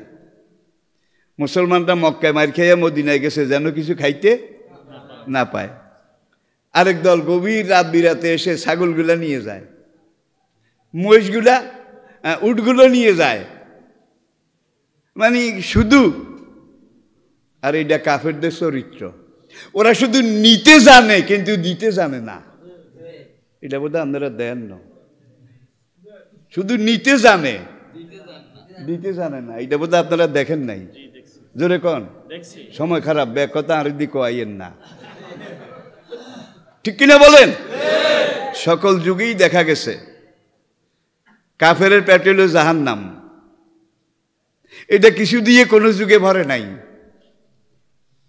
ইয়ামা নাকুলু লে জাহান্নামা হালেম তালাতে, হাসরের ময়দানে বেনামাজি বেরোজদারি মদখোর জেনাখোর সুদখোর ঘুষখোর এদেরকে যখন জাহান্নামে দিয়ে করে লাইনে লাইনে, আল্লাহ বলবে হালেম তালাতে, জাহান্নাম তোমার কি পেট ভরেছে? দিলাম তো। অতাকুল হাল মিম মাজিদ, জাহান্নাম চিৎকার করে বলবে আল্লাহ আরো আছে নাকি দাও। লাউ কানা লিবানি আদামা ওয়াদিয়ানে মিন জাহাবিন, আদম সন্তান এমন এক সৃষ্টি, এমন এক মাখলুক, বনি আদমকে আমি যদি দুইটা মরুভূমি, দুইটা বিশাল মাঠ সোনায় পরিপূর্ণ করে দেই একজনকে, পুরা মাঠটা সোনার পাহাড়, এই দুইটা দখল করে সামনের দিকে লাফ দিবে, আর এরকম আরেকটা পাওয়া যায় কিনা? কি হাদিসটা আবার বলছি, লাউ কানা লিবানি আদামা ওয়াদিয়ানে মিন জাহাবিন, আদম সন্তান এমন লুবি অর্থগৃন্দু, তাদেরকে দুইটা মাঠ সোনায় পরিণত করে দিলে এই দুইটা দখল করে লাভ টাকা সালেসা কে এরকম আরেকটা পাওয়া যায় কিনা দেখি। তাহলে আমরা এই জনপদে দেখি যাদের সম্পদ যত বেশি তাদের সম্পদের লোভ তত কম, বেশি বেশি। এই জাহান্নামের দুনিয়াতেই কিন্তু জাহান্নাম শুরু হইয়া গেছে, ওদের পেট ভরবে না, সবাই জাহান্নামী। যারা এইভাবে আপথে কুপথে অন্যায়ভাবে, এক ঘুষখোর ওয়াজ শুনতে গেছে, হুজুরে ঘুষের বিরুদ্ধে জন্মের ওয়াজ করছে। ঘুষখোরের মনে একটু কয় হারে আমার জন্য হাবিয়ার দোজক, হাউমহু হাবিয়া, খাইছে রে খাইছে, সারা জীবন ঘুষ খাইছি, এখন কি করব? ঠিক আছে, সামনে রমজান আসতেছে, রমজান যদি আসে তাইলে আমি প্রতিজ্ঞা করলাম এই বছর রোজার 1 মাস আমি অফিস করব, ফাইল হ্যান্ডেলিং করব, কিন্তু ঘুষ খাবো না। রমজান মাস দিয়ে ট্রেনিং আর কি, প্রশিক্ষণ পিরিয়ড, ট্রেনিং আওয়ার। এখন রোজার 3-4 দিন গেছে, কেউ আনছে ওই ছোটো মোটো কিছু আর কি, রোজার মাস আমি ঘুষ খাই না। আর এক পার্টি আসলো, মোডা পার্টি, তার হাতে ব্রিফ কেস, তার একটা কেস আছে, এখন ওই সচিব সাহেবের সিগনেচার লাগে। এখন যখন গিয়ে স্যার আমার এত নম্বর ফাইলটা, রোজার মাস এখন তুই ফাইল নিয়ে আসছিস, বাদ দে রমজানের পরে আসিস। বাইরে গিয়ে সেই ব্রিফ কেসের লকটা খুলে এখন তার সামনে এনে যখন এইভাবে ডালা উল্টাইছে, লক্ষ লক্ষ লক্ষ লক্ষ। স্যার কিছু মনে করিয়েন না, এই ব্রিফ কেসটা আপনাকে হাদিয়া দেওয়ার জন্য আমি কষ্ট করে আনছি, এইটা আমার ওই বক্সের মধ্যে থো, আমি শপথ করেছি রোজার মাসে আমার এই হাত দিয়ে আমি ঘুষের টাকা ছোব না, ওই বক্সের মধ্যে থো, রোজার পরে নিয়ে নেব। অমাকারু অমাকার আল্লাহ। দেখেন প্রত্যেকটা কথার সাথে কিন্তু কোরআন মিলে যাচ্ছে। আল্লাহ খায়রুল। আরেকজন গ্রামের, একদিকে পয়সাওয়ালা, আরেকদিকে মোটা আলী, সারা জীবন এইভাবে কামাইছে। আর এই কামানোর জন্যে যত খুন খারাপি, যত বিপাটি বিপক্ষ সবাইকে একাকার করেছে। বাইরবেটা আসিল চাষার এইসব কাজের, এরকম আর কাডি বোধহয় নাই নেতা আছে আছে কেউ এই লাইনে কেউ এই লাইনে কেউ এইটা কেউ এইটা দায়িত্ব ভাগ করে দেয় মনে হয় যেন খেলাফত দিছে সব আকাম কুকামের খেলাফত আছে না নাই এখন চাচায় হজে যায় হজ করে টোরে দেশে ফিরে এসেছে বাইরবেলা কিন্তু এই 1 মাস মুরব্বিহীন চাচা হজে গেছে চাচা যাওয়ার আগে কত আকাম কুকাম করেছে যেই ডে করুক মেনসে রুমে চাচার মানুষ শুনলে আর কেউ কিছু কয় না ম্যান অব অমুক জাজিরা শুনেছেন আসুন এখন চাচা হজ থেকে আসছে আসার আগের দিন ওই বাইরবেড়া চাচা যারে দিয়ে এত আকাম কুকাম নডামি খুন খারাপি করাইছে বাইরবেড়া একজন রে মার্ডার করেছে ঠায় একেবারে ঠায় জবাই করে দিছে এখন লাশ লুকাবার কোনো জায়গা পায় না চাচা তো গতকালে আইসে যে কাশিমাসি করে কয় চাচা কাম তো একটা করেছি কি করছিস আবার একটা লোককে মার্ডার করেছি এই কারণে কয় এখন কি কয় চাচা আমারে বাঁচান কত চাচার এই হাত দিয়ে যে হাজরে আসওয়াদ শুইছি এই হাত দিয়ে কাবার দরজা মুলতাজেম এইটা শুইছি এই হাত দিয়ে আমি মাকাম ইব্রাহিম এটাকে স্পর্শ করেছি চলে যা তুই আমার 4 লাখ টাকার হজ এটা নষ্ট করার জন্য আসছ হারামজাদা কোথাকার ধমক খাইয়া বাইরবেলা একটু আড়ালে চলে গেছে 2 ঘন্টা পরে বাইরবেলায় একটা ব্যাগে করে এসে চাচা নেন আপনি 4 লাখ টাকা যেটা হজে খরচ হয়েছে কিন্তু বাইরবেলারে বাঁচান চাচা এই টাকা 4 লাখ দেখে আর সামলাইতে পারে নাই কইলা নিয়ে তো চাচি আমার কাছে দে আমি হাজরে আসওয়াদ ধরে কসম করেছি এই হাত দিয়ে আর বাইরবেলা এক দৌড়ে চাচি আমার কাছে দিয়ে আইসে ব্রিফকেস 4 লাখ টাকা এখন হজের পুরা দাম এসে কয় চাচা চাচি আমার কাছে দিয়ে আইসি এবার আপনি আমারে বাঁচান বুদ্ধি দেন এখন তো আমি হজ করে আটকে গেছি আমি হজ করার আগে হাজি হওয়ার আগে তুই যদি এরকম মার্ডার করতিস তাহলে তোরে বুদ্ধি দিতাম মার্ডার করেছিস ভালোই করেছিস এখন মরা লাশের কল্লাটা আলাদা করে কেটে জিন গাছের গোড়ায় একটু গভীর মাটিতে সেখানে গেড়ে ফেল আর ডেড বডিটা কণ্ঠনালী থেকে নাভি পর্যন্ত ছুরি দিয়ে এক টান দিয়ে ফেড়ে 2খান ইট বেঁধে তারপরে নদী না পাইলে পুকুরে ভাসাইয়া দে কিয়ামত পর্যন্ত যেন আর বেশি উঠতে না পারে যেহেতু হজ করেছি এখন তোর এই বুদ্ধি আমি দিতে পারলাম না 4 লাখ টাকাও খাইছে 22টারও বাঁচাইছে হজেরও বাঁচাইছে এরকম নডা বিশ্ব সমাজে আছে না নাই জোরে বলেন আছে না নাই আছে প্রিয় ভাইয়েরা আমি এই পর্যায়ে আর সামনে যেতে চাই না এবার কোরআনকে নিয়ে কথা শেষ করি এখানে এসে আমি যখন উঠেছি এই যে পার্শ্বের এই হাফিজি মাদ্রাসা আমার কলিজাটা ঠান্ডা হয়ে গেছে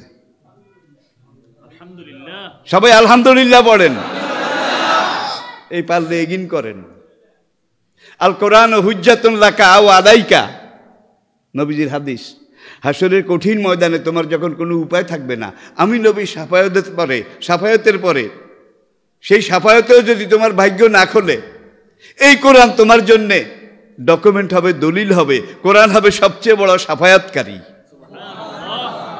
আল্লাহু আকবার তাহলে কোরআনের সাথে সম্পর্ক কোরআনের সম্পৃক্ততা এটা দরকার আছে না নাই বাবা মরে গেছে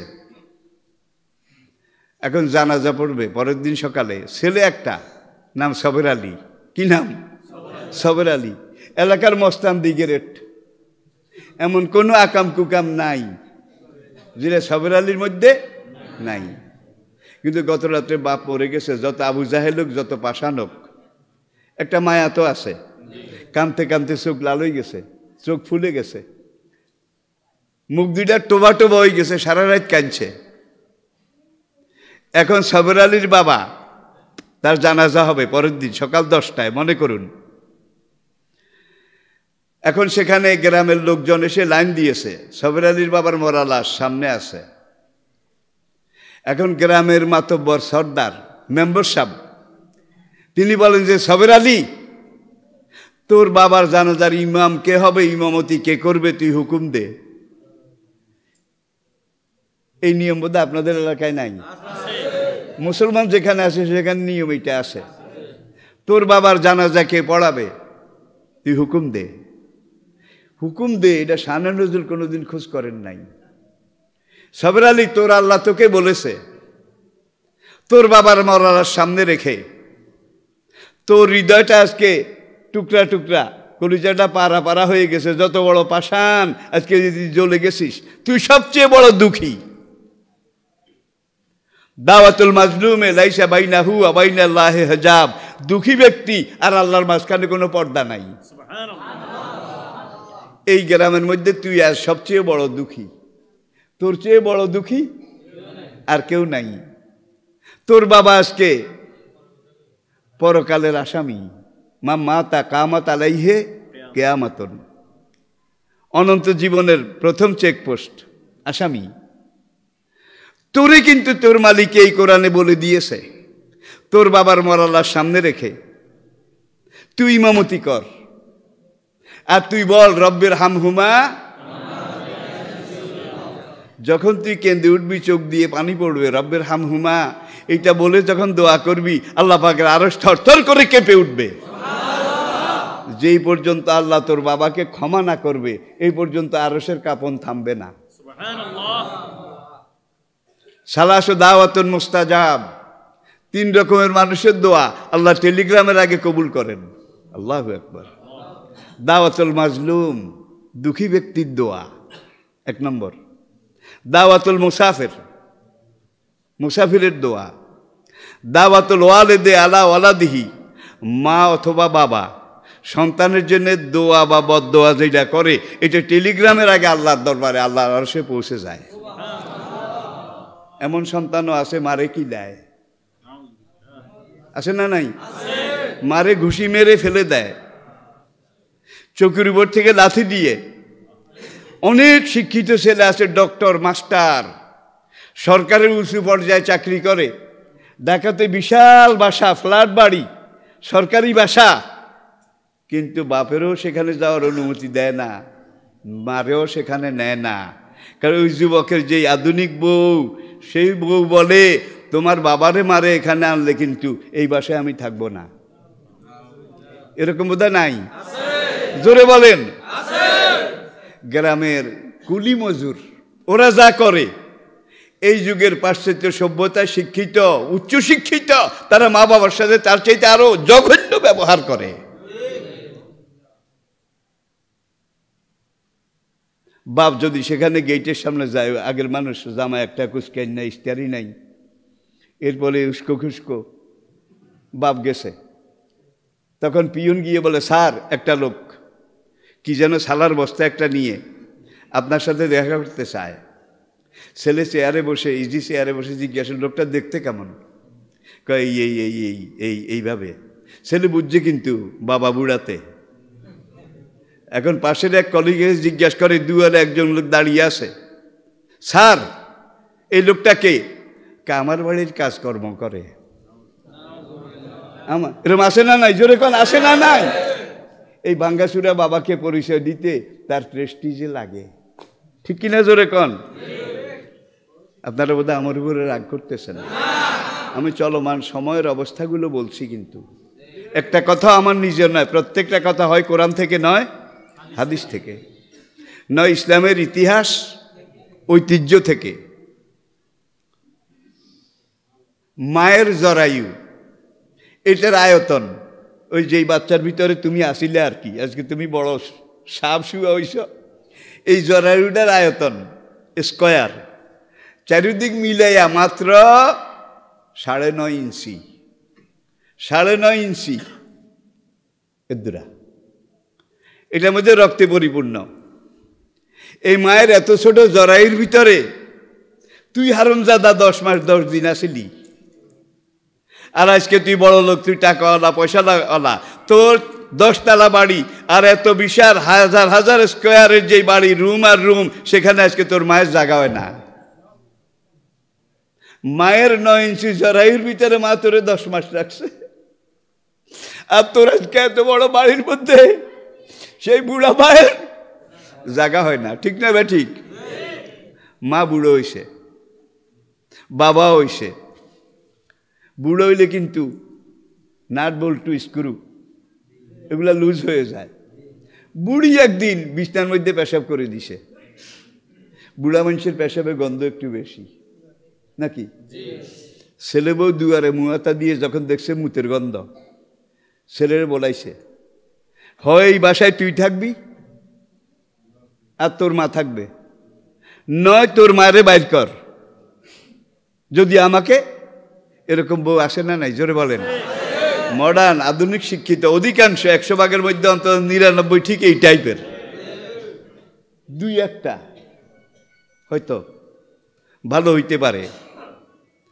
ভালো হওয়ার একটা কারণ আছে, এটার গোড়াবালা। কি সেটার গোড়াবালা? আর আজকাল বিয়ে করতে আর করাইতে গোড়া টোড়া কেউ চায় না। পয়সা, মালপানি, বিল্ডিং, দালান কোঠা, গাড়ি বাড়ি। কিন্তু ইসলাম বিয়ে করাবার আগে বলছে কুফু কুফু কুফু। রাজার জন্য রানী, কানার জন্য কানি। কি এটি হলো কুফু? রাজার জন্য রানী, কানার জন্য কানি। তুল্য বংশ। আজকাল কি এগুলো আছে? পাত্রী নির্বাচন করে, পাত্রীর দিন, আদর্শ, ঐতিহ্য। নারীর আসল রূপ কিন্তু বাইরে নয়, বাইরে নয়। বাইরের রূপটা তো পরিমণিরও আছে, পাপিয়ার বোধহয় নাই। যারা এই জাতীয় জীবনে এত রেকর্ড সৃষ্টি করেছে, বাইরে দিয়ে একটু ভালো, এই জন্য বাইরে কাস্টমারের অভাব নাই। সেই দিন দেখলাম এক বয়ানে পরিমণির 1 ঘন্টার ভিজিট। কিরে তোরা কথা কস না কেন? রেকর্ড করেছ 1 ঘন্টার ভিজিট 6 লাখ টাকা। এটা কি কল্পনা করা যায়? তাইলে তারা এই শরীর কে সৃষ্টি করেছে? কে বানাইছে? কে এত সুন্দর করেছে? এটারে বেশি তুই এরকম আসে না নাই? জোরে কন। মাফ করবেন, মেজরিটি অধিকাংশ ছেলে বউ আজকাল এই টাইপের। ছেলের বাবাকে পছন্দ করে না, ছেলের মাকে পছন্দ করে না। পরিষ্কার ঘোষণা দেয়, তাও কি জোরে জোরে, শাসাইয়া শাসাইয়া। কালকের মধ্যে যদি এই বুড়িয়া বুড়িরে এই বাড়ি থেকে বাইর না করো, তাইলে আমি আর তোমার লগে নাই। এরকম কথা আসে না নাই? এখন ছেলে আর কি করবে? মাকেও রাখতে পারে না, বাবাকেও রাখতে পারে না। আর বেডির কাছে গেলে আগে মা বাবারে ছাড়, তারপরে আমার লগে কথা কইস। কাপুরুষ যারা, কাপুরুষ, তারা কিন্তু বউ কন্ট্রোল করতে পারে না। তাহলে এই যে শিক্ষিত যত পুরুষ বউয়ের কথা মতো চলে, এরা সব কাপুরুষ। তিরমিজি শরীফের 7 কিয়ামতের আলামত। ওয়া তার রাজুল ইমরাতাহু ওয়াক্কা উম্মাহু। ছেলেরা তাদের বউর গোলাম হবে, বউয়ের কথা মতো চলবে, মায়ের সাথে নাফরমানি করবে। করে না বোধ হয়? জোরে বলেন। শালা সম্বন্ধী বন্ধু তাদেরকে দাওয়াত দিয়ে এনে ডাইনিং রুমে ভাই কত গোস্ত, কত কারি, কত কাটলেট, কত ফিশ, কত রোস্ট। আর বুড়া বুড়ি যেই ঘরে আসে, দুপুরে খাওয়া দাওয়া শেষ হলে চাকর পোলারে দিই, প্লেট একটার মধ্যে ভাত দুগা, এক কিনারে সবজি কদ্দুর, বাস খা। কুত্তারে যেইভাবে দেয় আর কি। আসে না নাই? ভাই আমি কারো মনে কষ্ট দেওয়ার জন্য কথাগুলো বলছি না। আমি ইসলামের বাস্তবতা, ইসলাম কি দিয়েছে। অবিল ওয়ালিদাইনে ইহসানা, সবচেয়ে বড় আল্লাহর পরে মা, তারপরে বাবা। আল্লাহর পরে সবচেয়ে বড় মা, তারপরে বাবা। লোকমান তার ছেলেকে বলে, ওয়াসাইনাল ইনসানা লিওয়ালিদাইহি হুসনা, মানুষকে আমি এই উপদেশ দিয়েছি মা বাবার সাথে যেন ভালো ব্যবহার। এখন ছেলে আর কি করবে? কি মা বাবারে ছাড়বে না বউরে ছাড়বে? এখন বলে যে মা বাবা বুড়ো হয়েছে এমনি তো মরে যাবো, এটারও ছাড়া দরকার। কিন্তু বউ যেই পরিমণি, যেই পাপি আমার কা, এটা ছাড়লে তো আমার জীবনের আর কোনো দাম নাই। তাহলে কি করা যায়? কই যে শহরে 2টা আশ্রয় কেন্দ্র আছে, বৃদ্ধাশ্রম, একটা মেয়েদের আর একটা পুরুষদের। কালকে দিনের ভিতরে এই দুজনরে তাদের ন্যাশনাল আইডি কার্ড, তাদের এগুলো একত্র করো, ফাইল করো। কাল তুমি এই বুড়িয়াকে নিয়ে আগে, বুড়িকে নিয়ে পরে আশ্রয় কেন্দ্রে রেখে আসো। বোর কি গোলাম, এবার আশ্রয় কেন্দ্রে রাখার জন্যে গেছে। নাতি একটা আছে কিন্তু 5-6 বছর বয়স নাতি। নাতি কয় দাদুরে কোথায় নাম? কয় ডাক্তারের কাছে নি। দেখছেন কারবার? আমিও যাব। আল্লাহ হিগারে বালা এলো আইসে। এখন মনে করলো আচ্ছা ও তো ছোট মানুষ, কিছু বুঝবে না, আমরা কি খেলা খেলতে আসি, ওতে বোঝার কথা না। ঠিক আছে আব্বু চল, গেছে। এখন ওই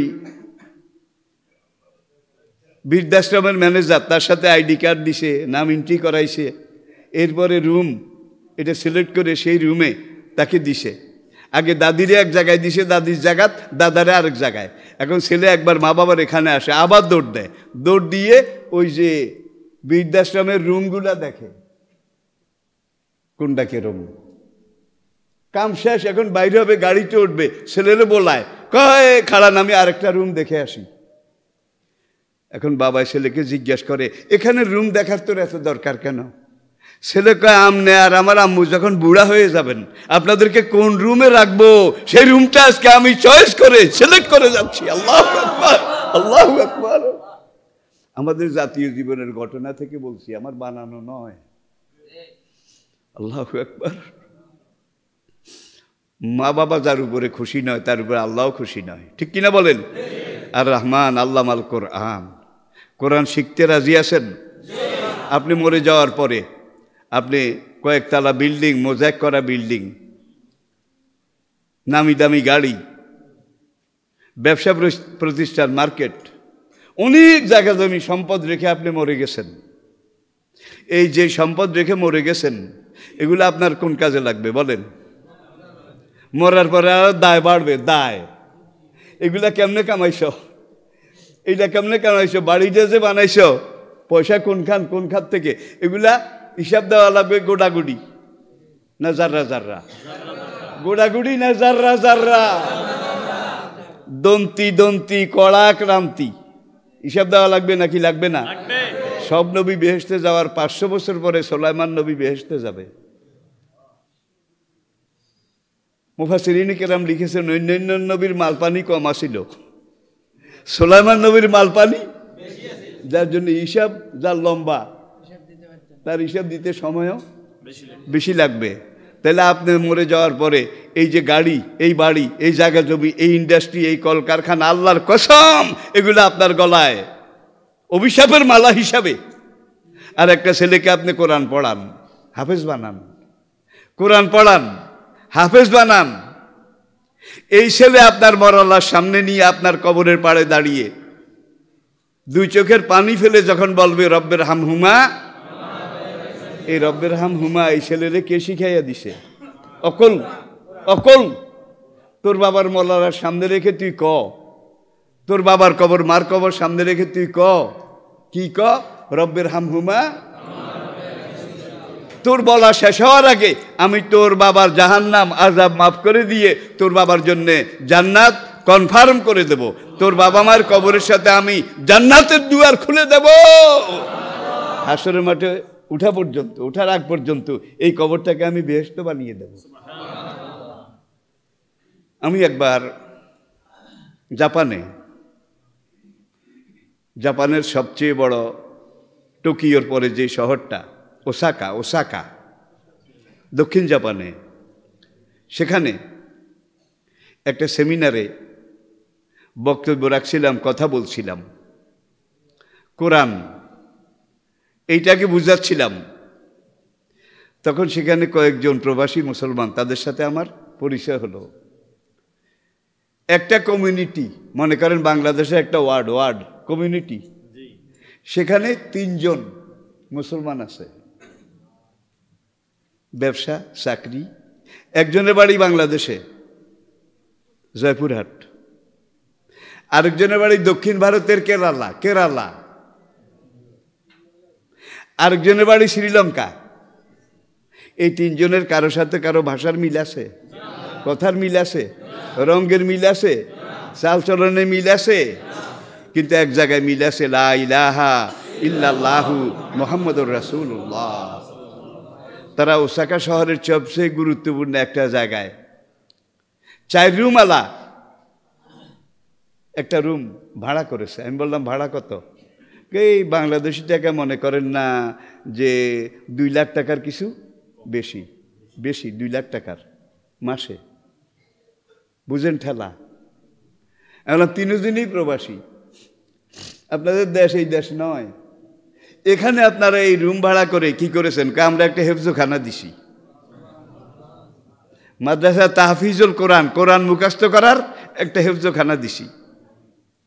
এমন এই দেশে দিতে পারতেন না? আমাদের ছেলে মেয়ে তো এখানে থাকে, ওরা দেশে থাকে না। দেশে যেগুলো হয় আমি পাঠাই, কিন্তু এখানে আমাদের ছেলে মেয়ে যেগুলো আছে এগুলোকে কোরআন শিখাতে হবে। কোরআন শিখানোর এত গরজ কেন? থাকেন বৌদ্ধদের দেশে। হুজুর আমরা এটা বুঝতে পেরেছি, মরার পরের জীবনের জন্য আসল ইনভেস্টমেন্ট যেটা সেটা হলো কোরআন। আসল সম্পদ যেটা সেটা হলো কোরআন।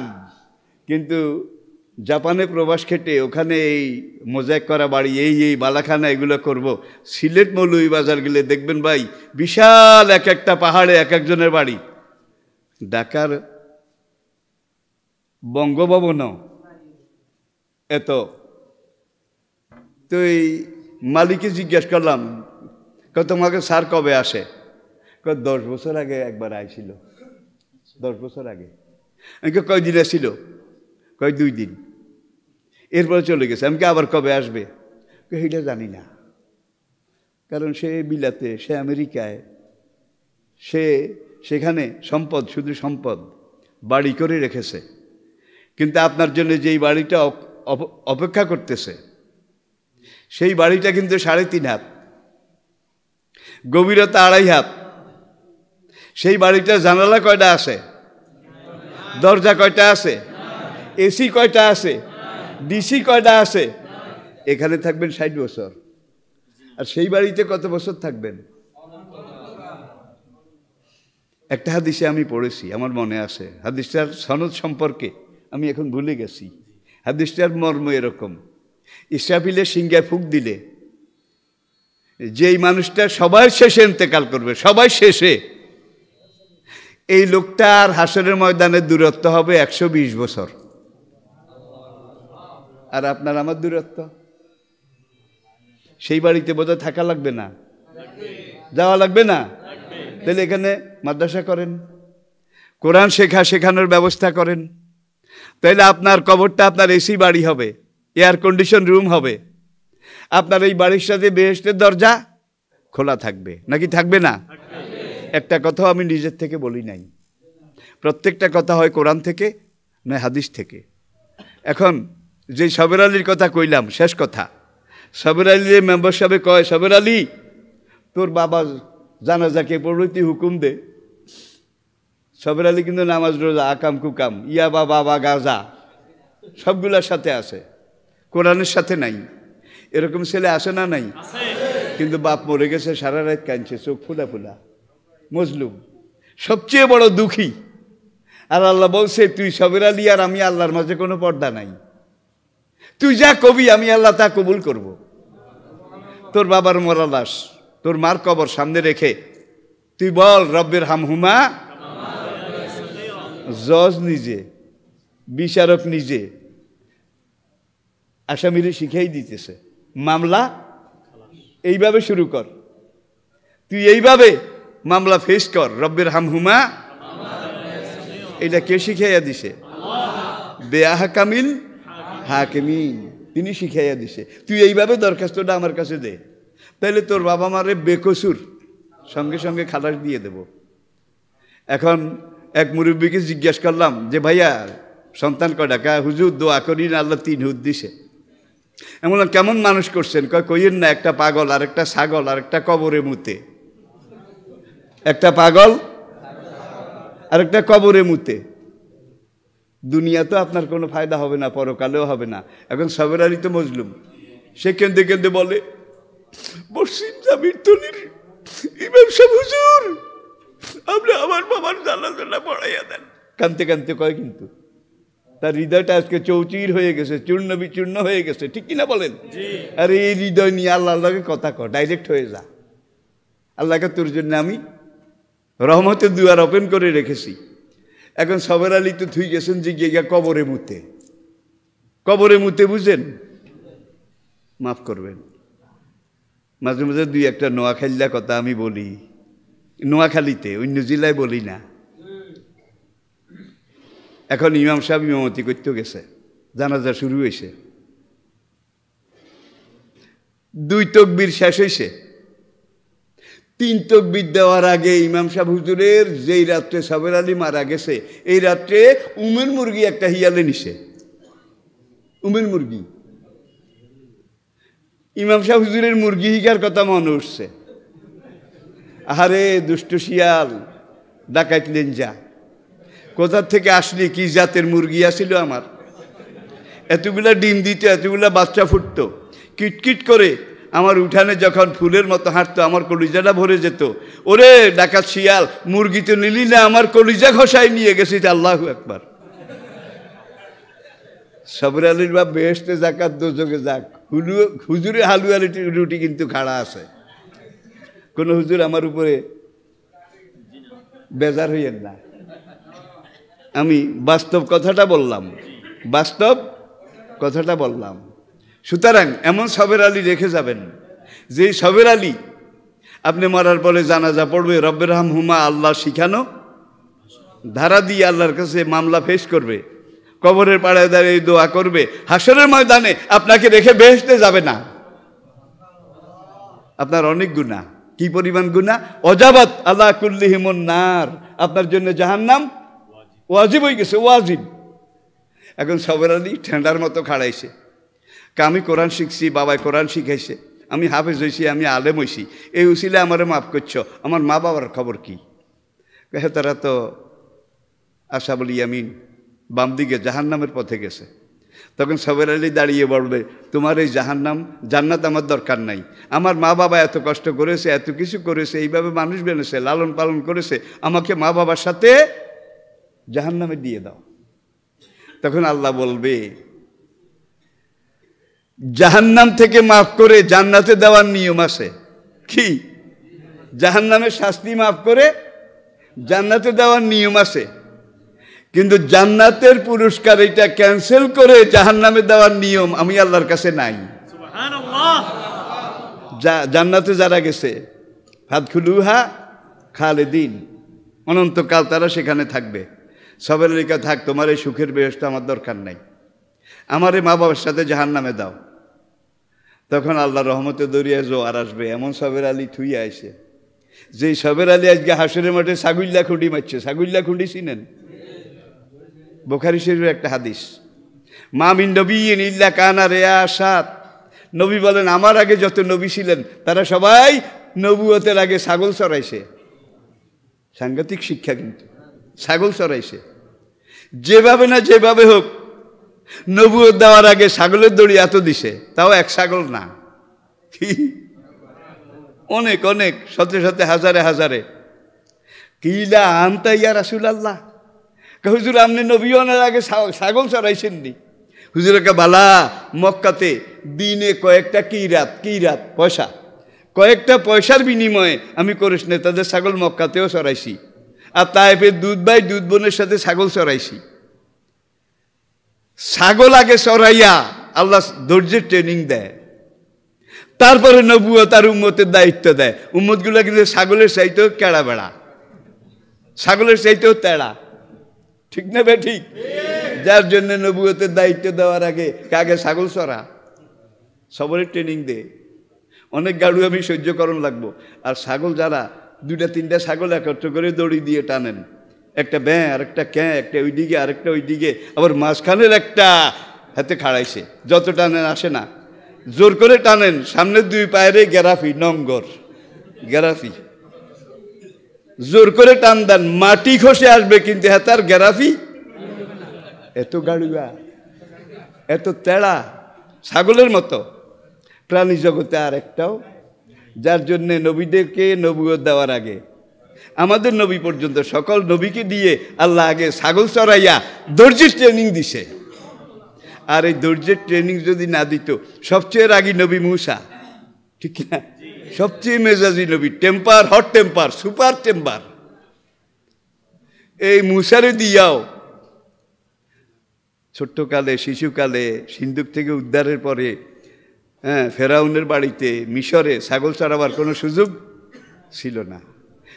সেই মূসাকে মাদাইনে নিয়ে নবুয়তের দায়িত্ব দেওয়ার আগে শোয়েব নবীর ছাগল চড়াইছে একাধারে 9 বছর স্ত্রীর মোহরানা হিসাবে, ঠিক না ঠিক? তাইলে নবুয়ত দেওয়ার আগে কোনো নবীকে আগে ছাগলের দড়ি এত দিছে, কারণ সবচেয়ে গাড়ুয়া জিজ্ঞা হিগারে তুই হ্যান্ডেলিং কর, তাইলে বুঝবি ধৈর্য সবর কাকে বলে। তাহলে আপনারা কোরআন শিখতে রাজি আছেন? কোরআন বুঝতে রাজি আছেন? কোরআন পড়তে রাজি আছেন? বাচ্চাদেরকে কোরআন শিখাইতে রাজি আছেন? আল্লাযী নাফসি বিয়াদিহি, ওই আল্লাহ জাতে পাকের কসম করে বলছি যে আল্লাহর হাতে আমার জীবন। যতগুলো কথা আমি বলেছি এতক্ষণ কিন্তু বক্তব্য রাখি না। আর আজকের মাহফিল, গতকালকের মাহফিলের লগে যদি জোড়া দেন 100 ভাগের 1 ভাগও না। আর মানুষ না থাকলে আমাদের কথা উঠে না। আজকে কিন্তু মানুষ কম হইল আর কথা উঠছে, এইটা বোধহয় আপনাদের বরকত। এই যে হেফজোখানা আমি দেখছি, আলহামদুলিল্লাহ। খুলনাতে একটা হেফজো মাদ্রাসা আমি গত বছর গেছিলাম, খালিশপুর। সেই হেফজোখানাতে 22,500 ছাত্র, 6 তলা বিল্ডিং, চারিদিকে একটা বিশ্ববিদ্যালয়ের মতো। একটা হাফিজি মাদ্রাসায় 2250 ছাত্র, এদিকে কল্পনা করা যায়? এগুলা লালন পালন, খাওয়া দাওয়া, ফ্রি বোর্ডিং সব সেই এলাকার লোকেরা যোগান দিতেছে। সুতরাং আপনারা এই মাদ্রাসা যেটা আছে এইটাকে আগে স্বাবলম্বী করেন, যা যা দরকার তা দেন, সব কিছু দিয়ে এইটাকে সামনে এগিয়ে নিয়ে যান। আপনাদের একটা ছেলে অথবা মেয়ে আগে কোরআন হেফজ করান, হাসরের মাঠে আপনার নাজারটা কনফার্ম 100 নিশ্চিত হয়ে যাবে। আল্লাহ আমাদেরকে বোঝার তৌফিক দান করুন। আমা আলাইনা ইল্লাল বালাগ।